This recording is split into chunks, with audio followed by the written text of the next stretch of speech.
Hello once again, everybody. Andrew Rogers here for TST Total Sports Talk. Thank you very much for joining me. It's a pleasure to have you back. Happy 2018. Last time I did a video was a full calendar year ago.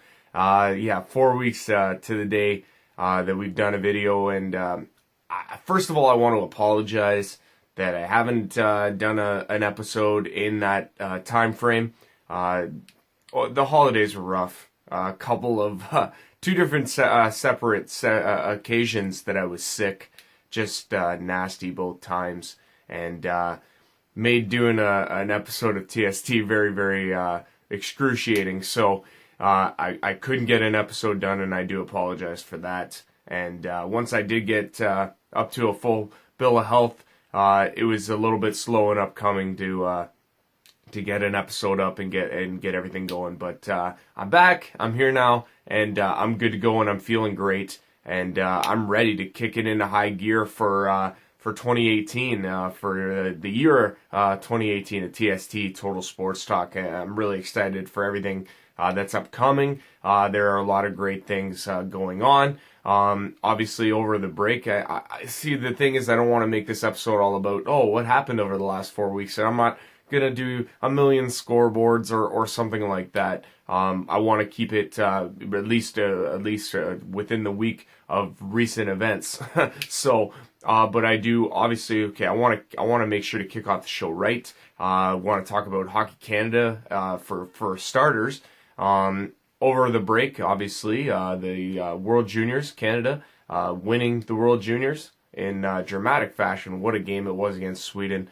To win the World Juniors, Tyler Steenbergen, the hero, and what a game it was. If you didn't miss it, boy, did you miss a classic. Carter Hart was incredible for the Canadians in the World Junior tournament, and you know what?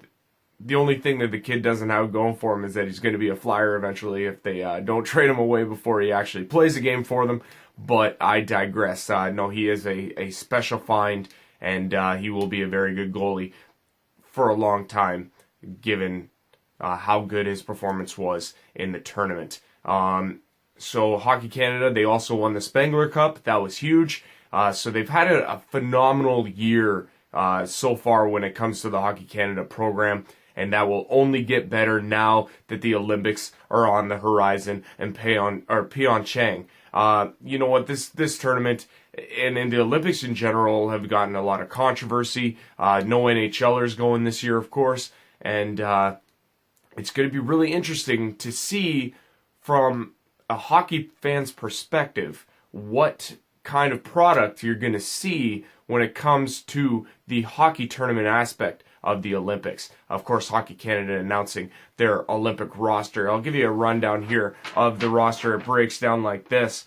At the forward position, we have Rene Bourque, Gilbert Brulé, Andrew Ebbett, Quentin Howden, Chris Kelly, Rob Klinkhammer, Brandon Kozin, Maxim Lapierre, Eric Odell, Mason Raymond, Derek Roy, Christian Thomas, Lyndon Vey, Wojtek Wolski.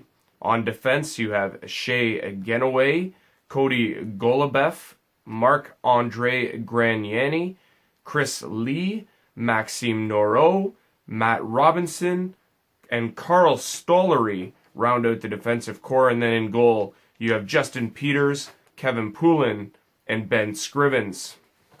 Now, some things to note out of this Canada team. Now, there are some names, some blasts from the past, if you will. You have the one name that sticks out above the rest is Chris Kelly. The most notable, you would know him as a member of the Boston Bruins when they won the Stanley Cup in 2011. He has played the most NHL games out of everyone on the Canadian roster that was announced. 833 total games. He has 123 goals to go along with 166 assists. By and far and away the highest NHL games experience on the Canadian roster. So they will lean on him heavily, no question, to give them boatloads of experience in this tournament. Other notable names, you have Derek Roy, played a lot of years in Buffalo, Dallas, Vancouver, St. Louis, Nashville, and Edmonton. 189 goals and 335 assists of NHL experience there. He's also played 738 games. Rene Bourque had a stint in Montreal and in Calgary. Very versatile forward. He's very good, very productive. Maxime Lapierre, he played in Montreal as well. Some other names you might recognize, Mason Raymond played in Toronto. Ben Scrivens played in Toronto. Justin Peters in Carolina. Christian Thomas, the son of Steve Thomas, he played in Toronto and in Montreal. You have Derek Roy, like I say, he played in Buffalo. Brandon Kozin was a Maple Leaf there, a Maple Leaf prospect. And Gilbert Brulé, this name was particularly interesting to me. He was taken in the top 5 in his draft year by the Columbus Blue Jackets. He bounced around. He played in Columbus, he played in Edmonton, and he played in Phoenix, but he just never amounted to that top 5 potential when he was drafted. So the thing of note in the Olympics, Canada will play its first game on February the 15th against the Swiss, the team from Switzerland, to open the tournament. Biggest question on my mind is how much of an impact will the NHL players not being there, how much will that draw back the whole viewing experience of the Olympics in general and in the hockey tournament aspect? It'd be really interesting, but you know what? The interesting part about this with no NHLers there is that it really creates the most even playing field that they've had in quite some time when it comes to the competition across the way. But you know what? This Canadian team, they have 5,500 combined games of experience in the NHL, and in one way, form or another, and I think they should be okay. I think they will compete, and they will be one of the toughest Canadian teams you've seen in quite some time. So you know what? That's So that's what you got from there, from that perspective of Hockey Canada and the Olympics. We got a great show coming up here. We have Hawk Talk returns. All things Saugeen Shores Winterhawks. We have the reports on the Owen Sound Attack, Toronto Maple Leafs, Toronto Raptors as well in the show. And the whole NFL story, boy, is it fun. When I left, the playoffs hadn't even started yet, and now we're up all the way to the championship rounds. There's only 4 teams remaining. We'll get into all of that in our NFL segment of our show. And stay tuned as well. We got more information. We're doing a massive giveaway. It's for a couple of Winterhawk tickets for their final home game. I'll give you guys all the more details coming up on our next segment, which is Hawk Talk, and it starts right now. TST Total Sports Talk presents Hawk Talk, brought to you by Gord's Imprints and Design. New location opening at 685 Goderich Street in downtown Port Ogun in the fall of 2017. Visit www.gordsimprints.com for more. On Hawk Talk this week, we talk all things Winterhawks right here on Hawk Talk every single week. The Winterhawks over the break, they kind of struggled. They had 2 games, 2 losses, one against the Durham Thundercats and one against the Ripley Wolves. And then they were supposed to have a game against the top-seeded Clinton Radars, who haven't lost a game all season, but that game was postponed due to weather. However, so they had a game this past Friday against the the Allura Rocks this past Friday, and to say that they shook off any sort of forms of rust was an understatement. It's the Allura Rocks and the Saugeen Shores Winterhawks from the Plex in Port Ogun. Pick this one up 8 minutes in. Chris Menard picks up a rebound, circles him behind the net, and finds Trent Hawk in front. His 5th of the season opens the scoring. It's 1-0 Winterhawks. Less than 4 to play in the first. Hawks with the man advantage. Trevor Smith slides it over to Jacob Brown, who scores his first goal of the season. 2-0 Winterhawks. Less than a minute to go in the first period. Josh Hopkins gets in on the party as he rips the point shot past a screen Steve Medlin. Winterhawks have a commanding 3-0 lead going into the first intermission. Skip to the second period, now more of the same for the Winterhawks. On a clean sheet of ice, the puck will find the tape of Andy Mitchell. He deposits it into the back of the net past Steve Medlin. It's 4-0 Winterhawks, showing no signs of slowing down. Continuing the pressure now, the Hawks get another goal, courtesy of Lachlan Elder, as he scores his 2nd of the season. It's a 5-0 score for your Saugeen Shores Winterhawks.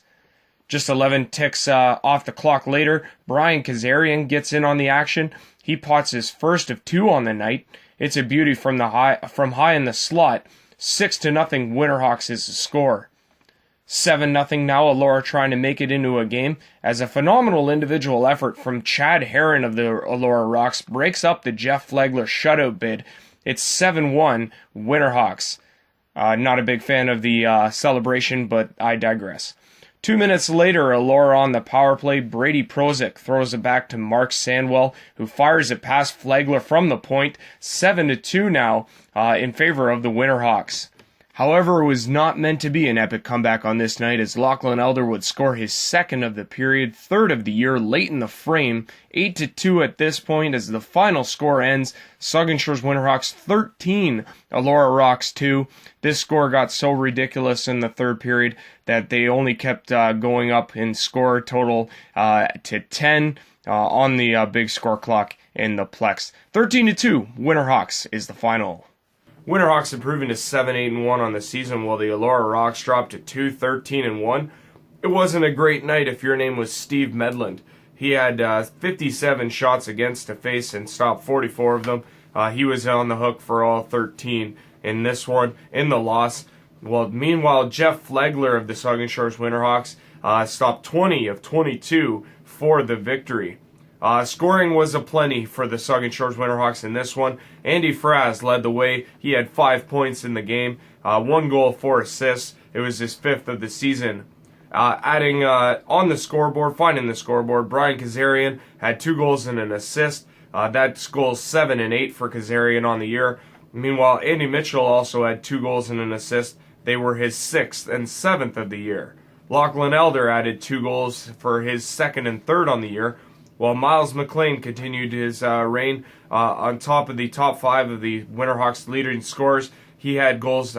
He has goal number 8. He also added 2 assists. Also scoring for the Saugeen Shores Winterhawks was Trent Hawk with his 5th, Jacob Brown with his 1st of the season, Josh Hopkin with his 7th, Chris Menard with his 6th, and Brent McDermott with his 3rd. Finding the score sheet for the Elora Rocks were Mark Sandwell and Chad Herron, and Brady Prozic added an assist as well in the defeat. So the Saugeen Shores Winterhawks really putting it to the woodshed for the Elora Rocks. This game was no contest from the very beginning as they scored 3 times in the first period, 5 in the second, and 5 more in the third to assert their dominance. You know what? The Saugeen Shores Winterhawks, it's a win that they needed with only 3 games remaining. With only 4 games remaining on the schedule. The Saugeen Shores Winterhawks are going to need wins over the last 2 weekends in the regular season, and you know what? Right now they sit in the 7th spot as we look now at the standings in the WOAA. The Clinton Radars are 17-0-0. They are in first place. They have 34 points. While the Durham Thundercats are second at 15-3-0. They have 30 points. Ripley is in number 3, 14-3-0, 28 points. The Tillsonburg Thunder occupy the 4th spot at 11-2-3. They have 25 points. The Shelburne Muskies at 9-9 are at 18 points, while the Petrolia Squires operate the 6th spot. They are 8-10-0 on the year, good for 16 points. Saugeen Shores Winterhawks are 7-8-1. They have 15 points on the year, while the Milverton Four-Wheel Drives are in the number 8 spot, 7-9-0 on the year. They have 2 games in hand on the Shallow Lake Crushers, who sit in number 9th. They also have 14 points, 7 wins, 11 losses. The Huron East Centenaires sit on the outside of the playoff spot. They are 6-10-1. They have 13 points. They are 1 behind the Milverton Four-Wheel Drives and the Shallow Lake Crushers. 2 points back of them are the Tavistock Royals, who sit in number 11. They are 6-12-0 on the year, good for 12 points. And then you have the Elora Rocks and the Lucknow Lancers, both at 5 points apiece, occupying the 12th and 13th spot. They are eliminated from playoff contention. So looking at the playoff bracket, obviously it suits up like this if the playoffs were to end today. You'd have Clinton over against Milverton, Durham against Saugeen Shores, which would be an unbelievable series. You have the Ripley Wolves, they would go up against Petrolia Squires, and then you'd have the 4 and the 5 battle, the Tillsonburg Thunder and the Shelburne Muskies. Looking now at your top 10 in terms of your Winterhawks leading scorers, Josh Hopkins leads the way, 7 goals, 11 and assists, 18 points, while Miles McLean is number 2 at 8 and 9 for 17 points. Brian Kazarian with 8 and 8. He has 16 points, tied with Chris Menard, who has 6 goals and 10 assists. Andy Mitchell has 7 goals and 8 assists for 15. Andy Fraz, with his 5-point night, is up to number 6, 5 goals, 10 assists. Trent Hawk at number 7 is 5 goals and 9 assists. He has 14 points. Connor Patton, Brent McDermott, and Lachlan Elder round out your top 10. You know what's like I say, there's 2 weekends left in the WOAA schedule. The Winterhawks. This upcoming weekend we have a full slate of games. Going Friday, January 19th, there is 6 games on the schedule. They are all 8:30 starts. You have the Shaw Lake Crushers at the Durham Thundercats. Lucknow is in the Saugeen Shores to face off against the Winterhawks. Tavistock is in the Petrolia to face off against the Squires. Huron East at the Milverton Four-Wheel Drives. Ripley Wolves at Elora Rocks. And the Tillsonburg Thunder at the Clinton Radars. And then finally, Saturday, January 20th, you have your Saugeen Shores Winterhawks into Shaw Lake to face off against the Crushers. Note the start time there is 6 p.m. The Durham Thundercats are in Ripley at 7. Petrolia is in the Huron East Centenaires. That's in the Seaforth, 7:30 start there. Elora is in the Tavistock, 7:30 as well. Lucknow and Tillsonburg, that goes at 7:30. And finally, the Milverton Four-Wheel Drives are into Shelburne to face the Muskies. That's an 8 p.m. start. Like I said, Winterhawks, they got a couple of big games coming up this upcoming weekend. They take on the Lucknow Lancers at the Plex. Start time there is 8:30 this upcoming Friday, January the 19th. And then you have Saturday, January 20th, into Shallow Lake to face the Crushers. That is a 6 p.m. start for those of you interested in going out to Shallow Lake to enjoy some WOAA Senior AA men's hockey action. It's just awesome what's this Winterhawks and this league in general is very exciting. If you haven't seen a game, you're really missing out. TST is going to give you that opportunity. Over the course of the next week and a half here, TST is going to be running a promotion on Twitter using the hashtag TST Winterhawks. All you have to do is tweet that hashtag out, and that will enter you into a draw. We are giving away 2 tickets to the final home game of the regular season that comes 2 Fridays from today. We have the Saugeen Shores not 2 Fridays from today. It is not this upcoming Saturday, but it's the following Saturday. Their last home game against the Milverton Four-Wheel Drives at the Plex in Port Elgin. We are giving away 2 tickets. All you have to do is tweet the hashtag TST Winterhawks for a chance to get into this draw to potentially win 2 passes to the last home game of the regular season for the Winterhawks. That hashtag again is TST Winterhawks. Head over to Twitter on right now. Max, you could tweet as many times as you want with a max of 10. And that'll give you your opportunities at the grand prize, which is 2 free tickets on us. And Gore Lamont, the president of the Winterhawks, we've organized this little promotion. So check that out. Get over to Twitter and do that at your earliest convenience. That's all for Hawk Talk this week on the program TST Total Sports Talk. We'll be right back after this.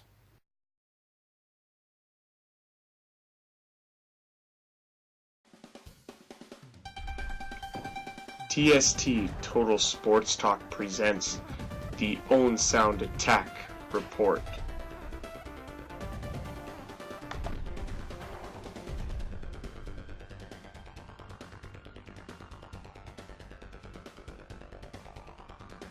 Welcome back to the program, everybody. Andrew Rogers here, TST Total Sports Talk. Thank you very much for joining me. It's the Own Sound Attack Report here on the program. To say the break was good for the Own Sound Attack, that's hard to say. I mean, it's clear as day this team is struggling to get a win. They only have 1 in recent memory here. 2. Just looking back here. Since November 22nd, the Own Sound Attack have won 3 games. 2 of them in regulation, 1 in a shootout. Since November 22nd. It's no doubt that this team is struggling to get a win. And if it wasn't for Erie and Flint being as bad as they were, the Owen Sound Attack would be nowhere near a playoff spot. And the thing is that this team is chugging along, and they right now sit in 8th spot in the Western Conference. But what that means is that in the first round of the OHL playoffs, they're going to face the Sault Ste. Marie Greyhounds. And I hate to break it to you, but it ain't going to last any more than 4 games. This team's resilient, sure, but they're a phenomenal beast of a team, the Sault Ste. Marie Greyhounds. They're just absolutely unbelievable. And it was evident, actually, this past week, the Owen Sound Attack would face off against the Sault Ste. Marie Greyhounds. But before we get to that, they had to face the North Bay Battalion. Yes, that's right. It was the Battalion and the Owen Sound Attack, and it was the Battalion coming out on top in this one. The final in overtime was 3-2 North Bay. North Bay improves to 16-19, 5-1 on the season. While your Owen Sound Attack dropped to 16-16, 2-5 on the year. Goaltender Julian Syme of the North Bay Battalion stopped 30 of 32 in the victory, while Matt Guzda of the Owen Sound Attack stopped 14 of 17 in the loss. Scoring for the Owen Sound Attack was Brady Lyle. He scored both goals for the Attack. They were his 6th and 7th on the season. Adding assists in the game were Maxim Sushko, Igor Chibrikov, and Alan Letharchik. They all had assists in the hockey game in the loss. Scoring for the North Bay Battalion was Riley Bruce with his 4th, Justin Brazeau with his 28th, and former Owen Sound Attack forward Matthew Struthers with his 11th. Luke Burkhart and Adam Thielander added assists, Luke with 2, Adam with 1, as the North Bay Battalion are come out on top in this one. 3-2, like I said, was the final in overtime.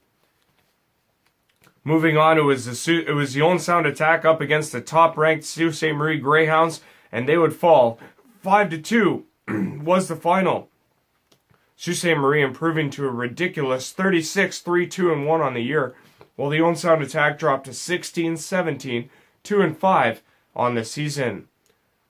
Goaltender Matt Guzda stopped 22 of 27 in the loss for your Owen Sound Attack, while goaltender Matthew Villalta of the Sault Ste. Marie Greyhounds improved. He had another victory, 20 of 22.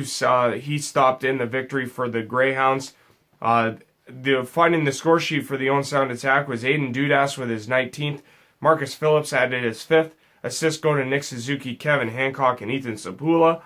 For your Greyhounds, this Boris Kachuk would add his 29th and 30th on the year, while leading point getter in the OHL, Morgan Frost, extended his point streak. He had a goal and 2 assists, the goal his 25th of the year. Also adding goals were Hayden Verbeek with his 15th, and Rasmus Sandin with his 5th. Newcomer Taylor Radish added 2 assists. He was acquired at the trade deadline, along with Jordan Sambrook from the Erie Otters, as if they didn't need any more players, the Greyhounds, on this in this case. However, they defeated the Owen Sound Attack. 5-2 was the final. And finally, the Owen Sound Attack wrapped up their week. They had a date with the Sudbury Wolves. Wolves coming out on top in this one. 2-1 was the final. Attack dropping to 16-18, 2-5 on the year, while the Wolves improved to 12-25, 6-0. They are still occupying the last spot in the Eastern Conference. Matt Guzda, 23 of 25 in the defeat, while goaltender Jake McGrath was absolutely huge and very efficient and very sharp in the game. 33 of 34, he stopped in the victory for the Wolves. Kevin Hancock would score the lone goal for the Owen Sound Attack. It was his 11th, assisted by Nick Suzuki and Alan Lethargic. For Sudbury, it was the Pilon brothers, Drake and Darian, both with a goal and an assist apiece. For Drake, his 8th, and Darian, his 10th. Blake Murray would add an assist as well in the game for the Wolves in this one as they upend the Owen Sound Attack. You're in a rough little stretch of games here when you can't even defeat the last place and very anemic Sudbury Wolves as the Wolves come out on top and surprise the Attack in this one. You got to hope that the way the Attack season is gone, that they don't sleep on an opponent. But man, oh man, that's a big 2 points that you need there. If you can somehow, some way avoid the Sioux Greyhounds in the first round, you know what? That would mean that they would need to jump into 7th, and right now there's a sizable gap there. As we look at your your OHL standings right now will start in the Western Conference. The Sioux Greyhounds are a top spot, 37-3-2-1. They have 77 points. They will undoubtedly win the OHL the OHL title in terms of the top seed in the overall standings of the OHL. No question about it. That's the way it looks. The Kitchener Rangers are at number 2. They are 27-14-2-0. That's why it would be important for the Owen Sound Attack to try and get in that 7th spot, although it looks like it would be a tall order. Sarnia Sting in number 3. They aren't going anywhere. 29-12-2-0 on the year. They have 60 points. They trail Sault Ste. Marie by 17 points. The London Knights at number 4. They have 23 wins, 17 losses, 2 overtime losses, and a shootout loss. They have 49 points, although it would be hard-pressed to imagine they'd be very competitive come playoff time. They lost a lot of players at the trade deadline. Same with the Windsor Spitfires. They are 22-15-2-2 on the year. They have 48 points. They are number 5. Saginaw Spirit at number 6, 22-16-3-0, 47 points. The Guelph Storm at 21-17-1-3 have 46 points. They would face the Kitchener Rangers in the first round if the playoffs were to end today. That would be a phenomenal series. But Owen Sound, like I said, they have 39 points on the season. They trail the Guelph Storm by 7 points for that 7th spot. That would give them a date with the Kitchener Rangers.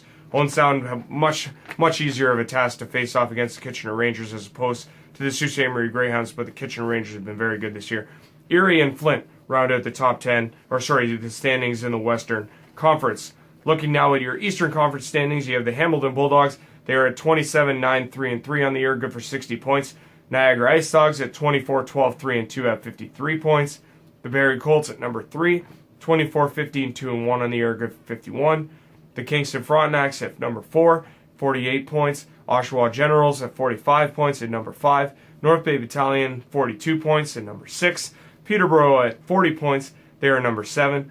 The Ottawa 67s are at 39 points, they are number 8, 2 better than the Mississauga Steelheads at 37 points in the number 9 spot. And then finally, like I said, Sudbury Wolves occupy the last spot in the Eastern Conference standings. Looking at your Owen Sound Attack leading scorers, Nick Suzuki continues to lead the way as he's done all year. 18 goals, 34 assists for the Vegas Golden Knights prospect. He has 52 points in the year. Sean Dursey has been a blessing for the Owen Sound Attack on defense. 15 goals, 32 assists, good for 47 points. Aiden Dudas, 19 goals, 23 assists for him. Maxime Shushko, 19 goals, 12 assists. Kevin Hancock, 11 goals, 20 assists. Jonah Gadjevich, 15 and 11. Brett McKenzie, coming over from North Bay, has 10 goals, 15 assists. Ethan Zapula with 5 goals and 19 assists. Marcus Phillips at 5 and 15. And Cade Robinson at 6 and 13 round out your top 10. Your OHL leading scorers look like this. Morgan Frost with a unbelievable point streak going. He is up to 27 goals, 44 assists, good for 71 points. He has a sizable advantage over Aaron Luchuk of the Barrie Colts, who sits number 2, 34 and 29, good for 63 points. Jordan Kyrou of the Sarnia Sting, 21 goals, 41 assists, good for 62 points. Sam Militic, formerly of the London Knights, now of the Niagara Ice Dogs, 20 goals, 41 assists, good for 61 points. Adam Mascarin of the Kitchener Rangers in the top 5, 29 and 27, good for 56. Jason Robertson, Boris Kachuk, Taylor Radish, Linus Nyman, and Nick Suzuki, the Owen Sound Attack, round out the top 10. So yes, the Owen Sound Attack are looking to end the season strong as they get into this home stretch drive here. You know what? If they can improve any which way on the 8th spot, that would be very beneficial for them in the first round, no question. They start this week with a matchup Wednesday, January 17th. They are at the Bayshore as they welcome in the visiting Hamilton Bulldogs. That's a 7 p.m. start. Then on Saturday, January the 20th, they face off in the first of 2 against the visiting Erie Otters, both at the Bayshore. 7:30 start on Saturday, and then a 2 o'clock matinee on Sunday, January 21st, against those pesky Erie Otters. This has been your Owen Sound Attack report for this week's edition of TST Total Sports Talk. We'll be right back after this.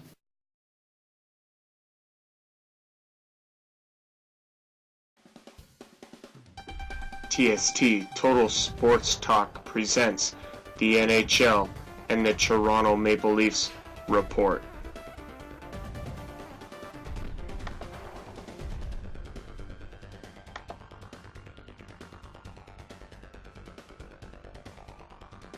Welcome back. Andrew Rogers here with you, TST Total Sports Talk. Thank you very much for joining me. And happy 2018, everybody. Yes, first episode I've done in 2018. Very excited for the year to come for TST and Total Sports Talk. So now we're going to do our Maple Leafs report for the show. The Leafs are standing strong, man. They look really good this year in general from a whole. And as we approach what is undoubtedly the second half of the season, the Leafs continue on their way, looking to lock up one of the potential three spots in the Atlantic. You know what? They look really strong. The goaltending's been phenomenal. They've been kind of weak on the back end, and of course up front they are absolutely dynamic. The Leafs, they had a couple of games last week before they went on their league-mandated 5-day break. Let's give you those game recaps right now. First, it was the Maple Leafs and the Columbus Blue Jackets. Blue Jackets defeating the Leafs 3-2 was the final in overtime in this one. Columbus improving to 25-16-3 on the year, while the Leafs fall to that same record, 25-16-3 on the season. Frederik Andersen stopped 30 of 33 in the loss for the Leafs, while goaltender Sergei Bobrovsky of the Columbus Blue Jackets stopped 35 of 37 in the victory. It was Artemi Panarin with his 11th goal of the season. It was the overtime winner for the Columbus Blue Jackets. Also finding the score sheet for the Jackets were Nick Foligno with his 9th and Pierre-Luc Dubois with his 10th. Scoring for your Toronto Maple Leafs, James Van Riemsdyk with his 18th, and William Nylander, Big Bill, with his 9th of the season for the Leafs in the defeat. Like I say, final in this one, 3-2 in overtime. And finally, the Maple Leafs are facing off against the Ottawa Senators. The Ottawa Senators coming out on top in this one. 4-3 was the final. Leafs falling to 25-17-3 on the year, while the Senators improved to 15-18-9. They fired a lot of pucks on Craig Anderson, but he was equal to the task. He stopped 45 of 48 in the victory, while goaltender Frederik Andersen stopped 28 of 32 in the defeat. Scoring for your Maple Leafs were James Van Riemsdyk with his 19th, Morgan Rielly with his 5th, and Andreas Borgman with his 3rd, adding 2 assists for Tyler Bozak. Mitch Marner also added an assist in the game. Scoring for the Ottawa Senators, they had 4 different goal scorers. Thomas Chabot with his 3rd, Mike Hoffman with his 11th, Tom Pyatt with the eventual game winner, his 5th, and Gabriel Dumont added his 1st of the season. Matt Duchene with 2 assists on the evening for the Ottawa Senators. Looking now at your Toronto Maple Leafs top 10 point getters on the season, Austin Matthews continues to lead the way. He has 19 goals and 14 assists, good for 33 points. He is joined up there by William Nylander. He has 9 goals and 23 assists, good for 32 points. Morgan Rielly leads all defensemen, obviously, on the Toronto Maple Leafs. No question, no surprise there. 5 goals, 26 assists. He has 31 points. Same with Mitch Marner. 5 goals and 26 assists, good for 31. James Van Riemsdyk has 19 and 10 on the year. Patrick Marleau's been a nice surprise, nice addition. 15 goals, 9 assists, good for 24 points. Tyler Bozak's been really good of late. 8 goals, 16 assists for 24 points. Nazem Kadri's kind of slowed down. He has 14 goals, 10 assists. Zach Hyman, 7 and 15. And Jake Gardner, 3 and 17 on the season. Looking now at your NHL leaders, top 10, Nikita Kucherov of the Tampa Bay Lightning continue to lead the way. 27 goals, 33 assists, good for 60 points. He has a 6-point cushion on Claude Giroux of the Philadelphia Flyers, 14 goals and 40 assists for him. John Tavares has been a pleasant surprise of the New York Islanders. Him and Josh Bailey have been absolutely unbelievable as a tandem there in New York. 24 goals and 30 assists for Tavares, good 54 points. Nathan McKinnon, nice surprise out of Colorado, 20 goals, 34 assists, 54 points. Johnny Hockey out of Calgary, 15 goals, 39 assists for 54. Winnipeg's Blake Wheeler, 14 and 39. Philly's Jake Voracek leads the league in assists. He has 45 to go along with 8 goals. He has 53 points. Phil Kessel, Connor McDavid, and Steven Stamkos all have 52 points to round out the top 10 in the NHL scoring race. So yeah, like I say, Toronto Maple Leafs, they're in a good spot.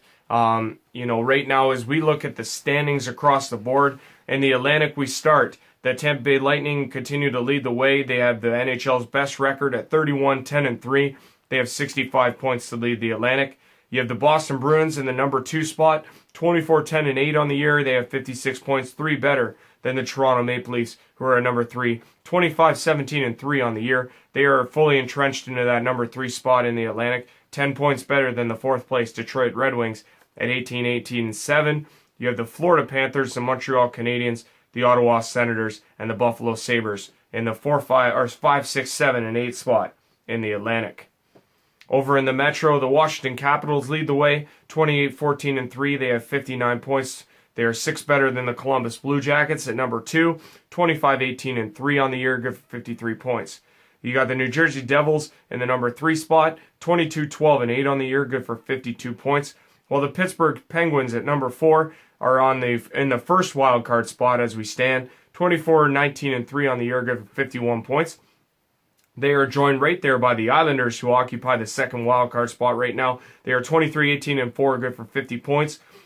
Meanwhile, in the Metro, in the 6, 7, and 8 spot, you have the New York Rangers at 49, the Philadelphia Flyers at 48, and the Carolina Hurricanes at 48. Really interesting to note here is that 8 spots in the Metro occupy 5 of those in the bottom occupy the first 5 spots in the wild card before you get to the number 4 seeded Detroit Red Wings in the Atlantic in the wild card. So clearly the Metro will occupy. If the playoffs were to end today, both the Metro would be represented in the 2 wild card positions in the NHL. It's a very balanced division over there. 4 points separate 3rd and 8th in the Metro.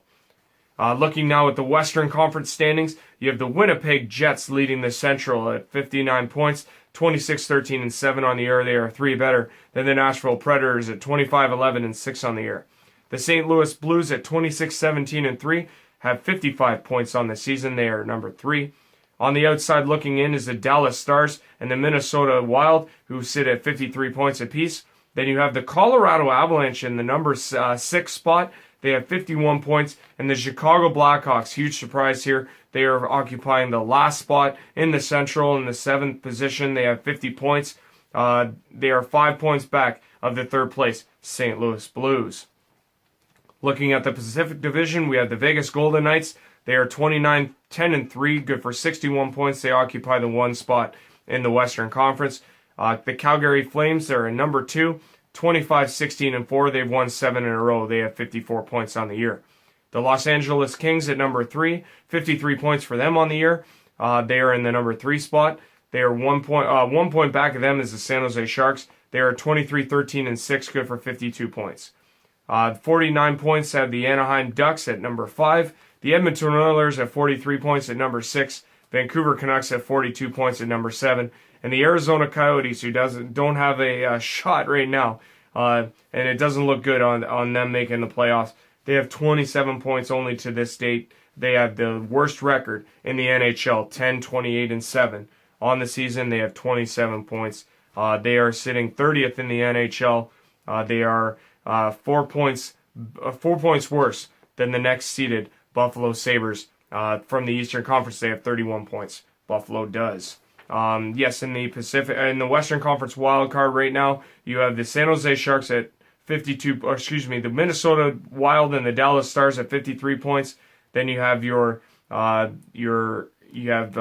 San Jose Sharks at 52 and the Colorado Avalanche at 51. Interesting note about the Colorado Avalanche this year. At this point in the season, they have more points than they finished with all of last season. It is quite impressive, to say the least, from the Colorado Avalanche. Very good on them for the season.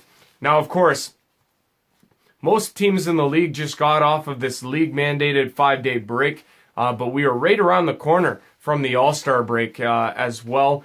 Of course, the All-Star game is played in a 3-on-3 format that pits all the divisions against each other in a 3-on-3 tournament. They have 3 games. They play the Metro will play the Atlantic, and then you would have the Pacific and the Central do battle, and then the winners of those 2 would face off in the championship, a mini little 3-game tournament there that gets underway January the 28th. That's this upcoming weekend.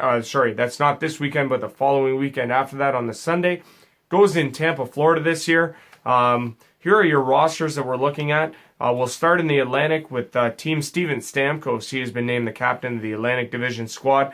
That's made up of Austin Matthews of the Toronto Maple Leafs, Nikita Kucherov of the Tampa Bay Lightning, Alexander Barkov of the Florida Panthers, Brad Marchand of the Boston Bruins, Jack Eichel of the Buffalo Sabres, Mike Green, Erik Karlsson, Victor Hedman, and the goaltenders Andrei Vasilevsky and Carey Price there for Team Steven Stamkos.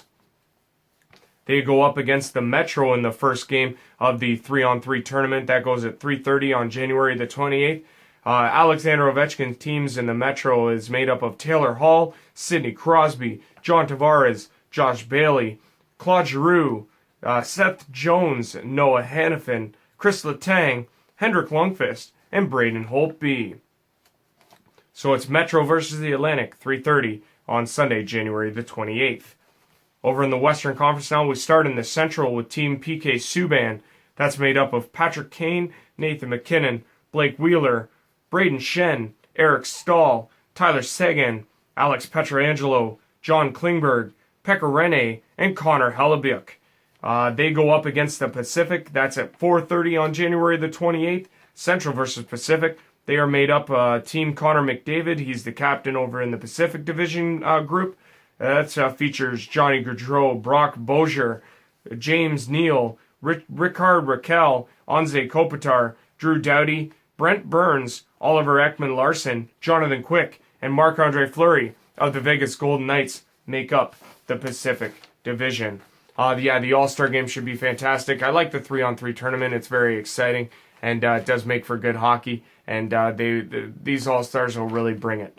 So it should be fun and entertaining to watch.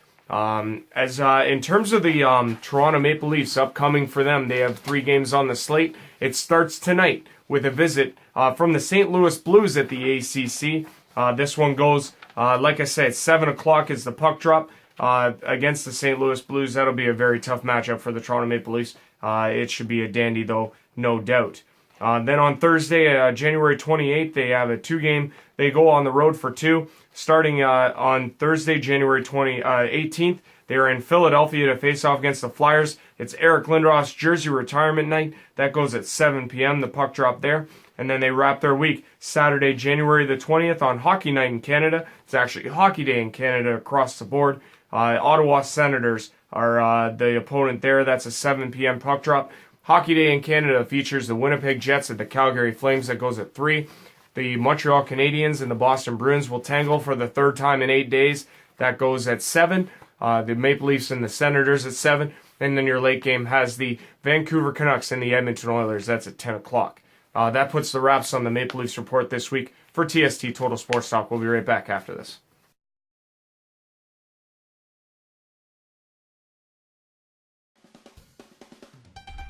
TST Total Sports Talk presents the Toronto Raptors and the NBA Report.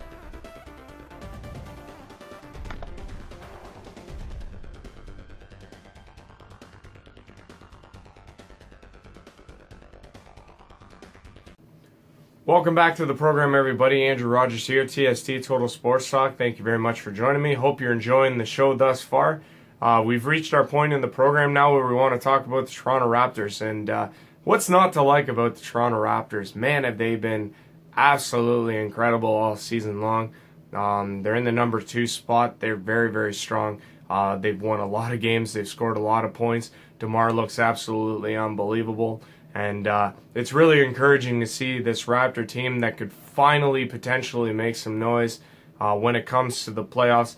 They've happened to have had 2 unbelievable years in the past 2 seasons in the NBA, but unfortunately they keep running into the Cleveland Cavaliers and they keep getting eliminated by them. But you know what? I'm very encouraged by what I see, and I really think it could potentially translate into a NBA Finals berth. Wouldn't that be incredible to see them go toe-to-toe with the Golden State Warriors or a team of that nature in the NBA Finals to see what they're up against, to really evaluate where this team is. And boy, like I say, they look very, very strong right now. They've been very busy though of late as well, and they had a slew of games this past week. Let's just get to those game recaps for your Toronto Raptors. First up for the Toronto Raptors, it was a date against the Miami Heat. They had no Kyle Lowry in this one, as he was injured in a game against the Brooklyn Nets. Raptors and the Miami Heat. Unfortunately, it was the Raptors falling short in this one. 90-89 was the final for the Heat. The Heat improved to 23-17 on the year, while the Raptors fell to 28-11. DeMar DeRozan led the way, 25 points and 6 assists for him. DeLon Wright, who got the start in place of Kyle Lowry, 13 points, 7 rebounds for him, while Serge Ibaka had 11 and 5. CJ Miles chipped in with 9 points, while Fred VanVleet had 8. Goran Dragic of the Miami Heat had a double-double, 24 points, 12 rebounds, while Bam Adebayo had 16 and 15. For the double-double, Wayne Ellington chipped in with 15 for the Heat. Hassan Whiteside with 13 points, 15 rebounds for the double-double as well. And Derrick Jones Jr., 8 points and 5 rebounds. Unfortunately, there was a dust-up at the end of the game between Goran Dragic and DeMar DeRozan. We also had James Johnson James Johnson and Serge Ibaka had a dust-up during the game as well, with Serge being suspended for a game, and as well as James Johnson. Goran Dragic was fine, while DeMar DeRozan was also fine for the actions at the scuffle at the end of the game. Moving on, it was the Raptors and the Cleveland Cavaliers. Raptors absolutely blowing the doors off of the Cavs in this one. The final 133-99. Raptors improving to 29-11, while the Cavs fall to 26-15. Leading the way for the Raptors was Fred VanVleet, who had a career-high 22. CJ Miles added 16 points, 5 rebounds. Pascal Siakam with 16 points, 8 rebounds. Jonas Valanciunas with the double-double, 15 points, 18 boards, and as well as Jakob Poeltl had 12 points and 12 rebounds. Norm Powell added 14 and 6, while DeMar with 13 points and 8 assists. No Kyle Lowry again for the Toronto Raptors in this one as he continues to recover. Leading the way for the Cavs, no surprise here, LeBron James, 26 points for him. Jeff Green with 13. Jay Crowder with 11. Kevin Love with 10 points, 9 boards. And Tristan Thompson, Canadian, with 8 points and 8 rebounds. As the Cavs, like I say, the Raptors defeated them 133-99 was the final in this one. It was the Raptors then up against the Golden State Warriors, and what a game this was. It will go down as an instant classic. Raptors falling to 127-125 was the final. Golden State improving to 35-9 on the year, while the Toronto Raptors fall to 29-12. DeMar DeRozan was unbelievable. He had 42 points on the night, added 5 rebounds. OG Anunoby had 17 points. Serge Ibaka, returning from a 1-game suspension, had 14 points, 5 rebounds. Fred VanVleet with 13 and 5 rebounds, and Jonas Valanciunas 12 points, 9 rebounds. Leading the way for the Golden State Warriors was Klay Thompson. He had 26. Kevin Durant with 25 points, 6 rebounds. Steph Curry, 24 points, 9 assists. Draymond Green, 14 points, 8 assists, and David West with 11. As the Golden State Warriors upend the Toronto Raptors 127-125. This was an unbelievable game, and if these two teams happen to meet up in the NBA Finals, I think it would be a lot closer series than people would have predicted before this game. And then you had the Toronto Raptors finishing up their week. They went up against the Philadelphia 76ers in a matinee on Monday. 117-111 was the final for the 76ers in this one. Raptors falling to 29-13, while the Philadelphia 76ers improved to 20-20. DeMar DeRozan, 24 points, 5 assists. DeLon Wright, 20 and 4 rebounds. Kyle Lowry with 13 points, 7 rebounds. Pascal Siakam with 11 points, 6 rebounds. And Serge Ibaka with 10 and 5 rebounds in the loss. While Joel Embiid had a game-high 34. He added 11 rebounds for a double-double. TJ McConnell, 18 points, 8 assists. JJ Redick with 15 and 5. Ben Simmons with 12. And Dario Saric, 11 points, 7 rebounds for the Sixers in the victory over your Toronto Raptors. Looking now at your NBA standings, we start in the East. The Boston Celtics have a commanding lead. They are 34-10 on the year. They are 4 games better than the Toronto Raptors, who are number 2. They are 29-13. They have a nice little cushion over the Cleveland Cavaliers. Raptors liking to finish in that second spot. Cleveland at 26-17. They are 7.5 back of Boston. Miami Heat are number 4, 25-18. Washington Wizards at number 5, 25-19. The Indiana Pacers at 24-20 are in number 6. We'd have the Milwaukee Bucks at number 7. They are 23-20. The playoffs are to start today. It'd be the Raptors and Bucks in the first round. Once again, wouldn't that be just awesome to see that for a second straight year in the postseason? Number 8 is the Detroit Pistons at 22-20. The Philadelphia 76ers at 20-20 are at number 9. The Knicks at 20-24 at number 10. Charlotte Bobcats at 17-25, number 11. Chicago Bulls at 17-27. They are number 12. The Brooklyn Nets at 16-28, number 13. The Atlanta Hawks at 12-31 and number 14, and the Orlando Magic at 12-31 are number 15. Looking now at the Western Conference in the NBA, the Golden State Warriors lead the way there. They are 4.5 better than the Houston Rockets. They are 36-9 on the year. The Houston Rockets are 30-12. The Minnesota Timberwolves at number 3. They are 29-16 on the year. They are tied with the San Antonio Spurs in the number 4 spot at 29-16 on the year. The Oklahoma City Thunder 24-20, number 5. New Orleans Pelicans 22-20, number 6. The LA Clippers 22-21, they are number 7. The Denver Nuggets 22-21, as well as the Portland Trailblazers 22-21. The Utah Jazz at 17-26 are at number 10, and it's a little bit of a drop off from there. The Phoenix Suns 16-28, the Lakers 15-28, the Dallas Mavericks 15-29, Memphis Grizzlies 14-28, and then you have the Sacramento Kings 13-30. No threat to anybody really there.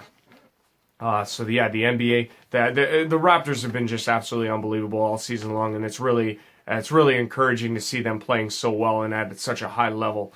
They're going to need to continue that momentum. As up next for the Toronto Raptors, Wednesday, January 17th, they're at the ACC against the Detroit Pistons. That's at 7:30 tip-off.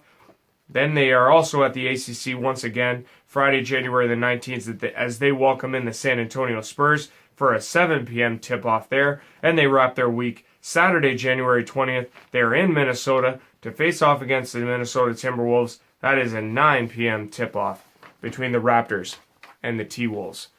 This has been your Toronto Raptors report for this week's episode of TST Total Sports Talk. We'll be right back after this.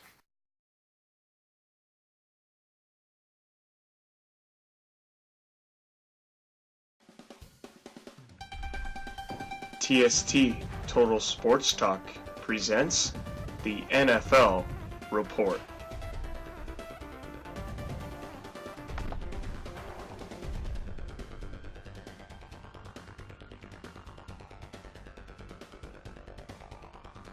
Welcome back, everybody. Andrew here, TST Total Sports Talk. Thank you very much for joining me, and hope you've been enjoying the program thus far. We've talked about the Saugeen Shores Winterhawks. We've talked about the Owen Sound Attack. We've talked about the Toronto Maple Leafs. We've talked about the Toronto Raptors. One thing left to talk about, and it's probably one of the most exciting things going right now, and that is the NFL playoffs. Boy, it has been nothing short of absolutely unbelievable. I got to tell you, I in all my years of watching sports, I got to tell you, coming down to it when it gets to the NFL playoffs time of year, it's just, it's pandemonium, it's excitement, it's heart pounding, it's unbelievable all the way across. And there's never a dull moment really, except for when you're watching the Pats, because that's like watching paint dry. Like, I'm sorry, man. No, come on. No, the Patriots are good. I'll give them their due. Everything that they've accomplished, everything, all the accolades and everything, fine. I'll give it to them. You know what? All the Super Bowls, all the dynasties, whatever. Fine. They're good. I get it, but I'm tired of it. Really, I am. I mean, it's so encouraging that after all that's said and done, that's like up to this point, there's 4 teams remaining in the competition for the Super Bowl. 3 of those 4 teams have never won one. So I'd love to see a first-time Super Bowl winner. That'd be just absolutely incredible. But I'll get to that in a second. A couple things, though, I want to talk about first and foremost. Before we get into the action this past weekend and I talk about where we are right now in terms of the Final Four as it pertains now at this point in the NFL playoffs, I do want to go over a couple of things.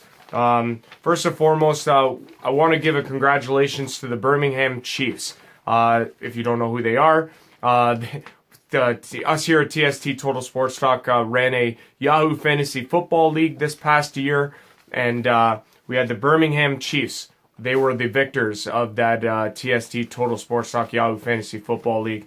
They defeated the Houston Strong in the final of that league. They were 244 to 185 in the final, led by Alex Smith, Todd Gurley, C.J. Anderson, and the Pittsburgh defense. They defeated Houston Strong in the fantasy football finals by 58 points. So very impressive, and I want to give my due to the Birmingham Chiefs for the victory there. Very, very impressive. The Chiefs finished in the first spot, Houston Strong in the second. Purple Rain, Johnny Flores, Flores' team, Eds Reed, and the Denver Broncos were in the top 6 in the TST Yahoo Fantasy Football League standings. Very impressive, though. Very impressive, to say the least. It was a good turnout. I want to thank everybody who participated in the league this past season. I also want to touch on and congratulate our winner. Since week number 3, I got a collection of people together to give me their picks every week. We picked every game from week 3 on in the NFL week after week, and we compiled a record and kept standings of those proceedings. And our final standings are in, and Jason Antonori led the way, and he won the league. 144-81 was the record he ended up with, one game better than Sean Smuck. Here are the final standings. Sean finished at 143-82. He was one game behind. Marcus in the 3 spot, 142-83. Andrew Warren at 139-86 was number 4. Mike Flanagan at number 5, 133-92. Mike Story, number 6, 131-94. Myself at 100, I was 128-97. And the number 7 spot, and my wife, who was very admirable throughout the course of the season, had the lead at one point. Jessica was 126-99. She finished in the 8th spot. So for Jason, Mr. Jason Antonori, he is the recipient of this T-shirt. It's a TST Total Sports Talk T-shirt with the moniker of TST NFL Game Picks Champion 2018. He will be receiving this T-shirt and a gift card to the beer store, courtesy of TST, for winning the NFL Game Picks this year. It was a lot of fun to do. I enjoyed doing it, and I from the feedback that I got from others was they enjoyed it as well. And it does add a different element to the games. It adds a little bit of more of a vested interest in the results and how it plays out if you have some stake in what happens. And kudos to Jason. Congratulations on the victory, pal. Well deserved. And you were right on, spot on throughout the course of this season. I also want to recognize at this time. We want to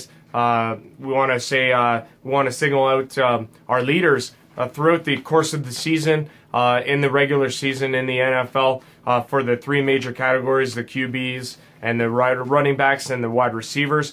So we have right now leading the way throughout the course of the season was Tom Brady. He had 385 completions for 4,577 yards.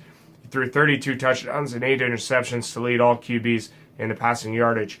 Phillip Rivers was number 2. He threw for 4,515 yards, had 28 touchdowns to 10 interceptions. Matt Stafford was at number 3, 4,446 yards passing, 29 touchdowns, 10 interceptions. Drew Brees at number 4, 4,334 yards passing. He was 23 touchdowns to 8 interceptions. Ben Roethlisberger at number 5, 360 completions, 4,251 yards, 28 touchdowns, 14 interceptions. Matt Ryan, Kirk Cousins, Alex Smith, Russell Wilson, and Jared Goff of the LA Rams complete the top 10. Moving over to our rushing leaders for the year, Kareem Hunt led the way. He had 1,327 rushing yards on the ground to lead the way to 8 touchdowns for Kareem Hunt. Todd Gurley was in second place, rushed for 1,305 yards and a league-high 13 rushing touchdowns. Le'Veon Bell was number 3, 1,291 yards on the ground, 9 touchdowns. LaShawn McCoy, 6 touchdowns on the ground. He was number 4. And Mark Ingram of the New Orleans Saints, 1,124 yards rushing, 12 touchdowns. Number 5. Jordan Howard, Melvin Gordon, Leonard Fournette, C.J. Anderson all broke 1,000 yards. Good for them on them. And Ezekiel Elliott was in the top 10 despite missing 6 games. He finished with 983 rushing yards and 7 touchdowns. And finally, our receiving leaders for the regular season, Antonio Brown finished with 1,533 yards receiving. He had 9 touchdowns, 101 receptions. Julio Jones at number 2, 88 receptions for 1,444 yards, 3 touchdowns. Keenan Allen, a nice little comeback story for the LA Chargers, had 102 catches for 1,393 yards and 6 touchdowns. DeAndre Hopkins of the Houston Texans was at number 4, 1,378 yards receiving and a league-high 13 receiving touchdowns. Adam Thielen of the Minnesota Vikings was at number 5, 91 catches for 1,276 yards and 4 touchdowns. Michael Thomas, New Orleans Saints, Tyreek Hill of the Kansas City Chiefs, Larry Fitzgerald of the Arizona Cardinals, Marvin Jones Jr. of the Detroit Lions, and Rob Gronkowski of the New England Patriots round out the top 10. Now let's get to the NFL playoff story. By God, it's been awesome. This past weekend was no exception. Starting off, we look at our AFC divisional results. There was the New England Patriots over the Tennessee Titans. 35-14 was the final. New England again goes off to the AFC Championship for the 7th straight season. Tom Brady, 35 of 53, 337 yards passing, 3 touchdowns. Rob Gronkowski caught one of those. He had 9 receptions for 81 yards and a touchdown in the victory.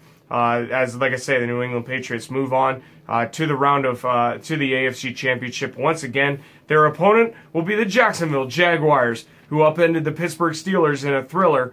45-42 was the final.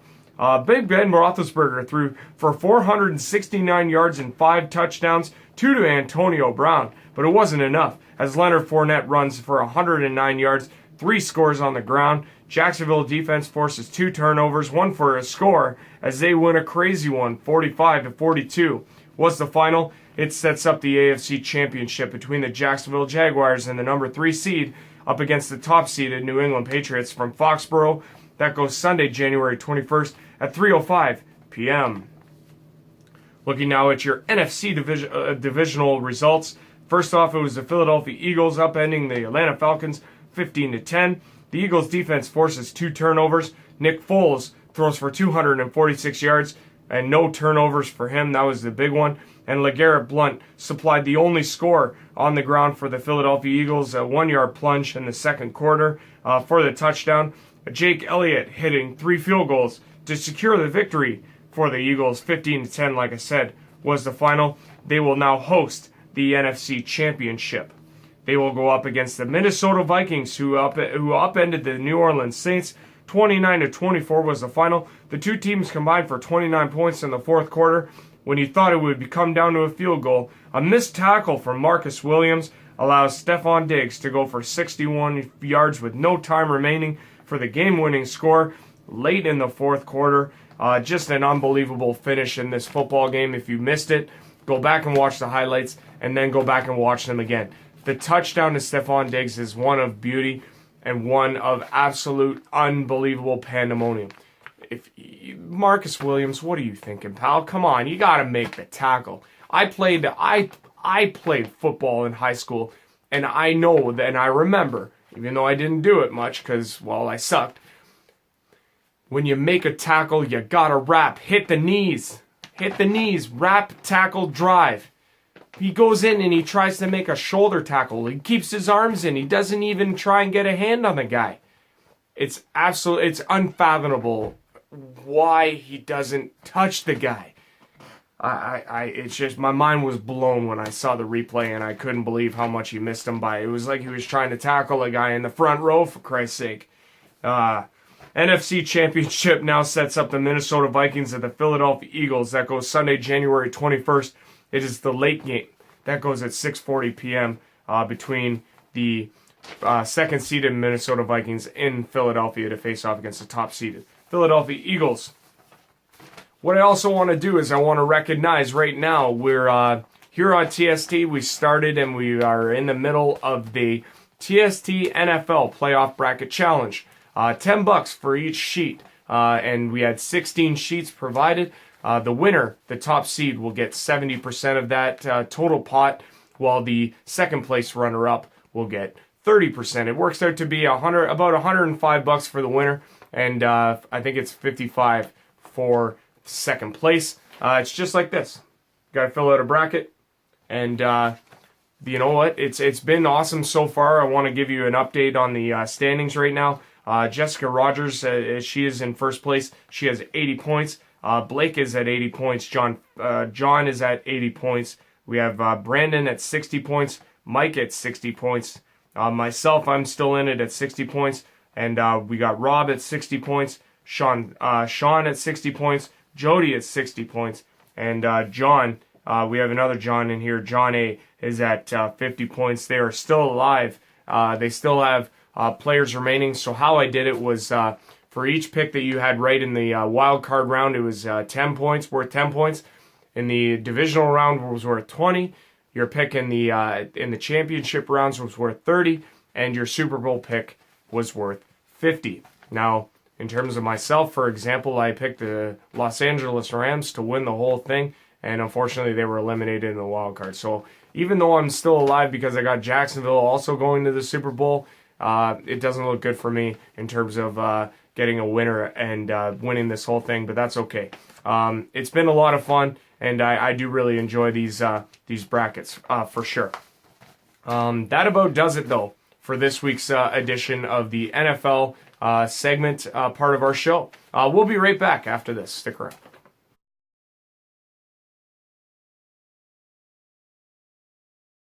Welcome back to the program, everybody. Andrew Rogers here, TST Total Sports Talk. At this point in the show, normally we would run the TST Sports Movie Pick of the Week. However, that will return on next week's show. I just want to say again, thanks for welcoming me back, and thank you for continuing to tune in to TST week after week. I do really appreciate it, and I appreciate you guys bearing with me because I haven't put up an episode in 4 weeks.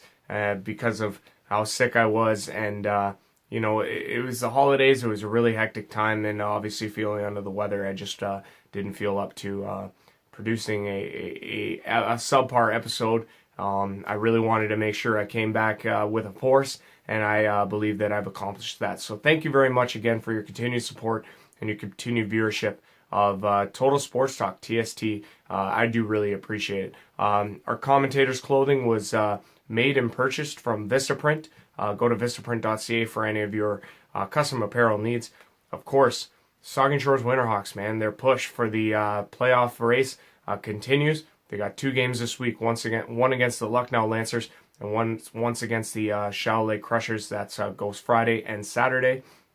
And of course, head over to Twitter and tweet out the hashtag TST Winterhawks for a chance to win 2 tickets to the final home game of the season that goes next Saturday against the Milverton and Four Wheel Drives.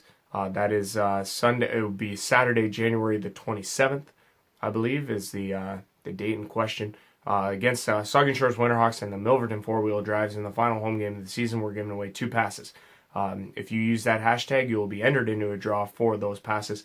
You can tweet up to and get up to 10 individual opportunities at that draw. Again, Andrew Rogers signing off for another week and another episode of TST.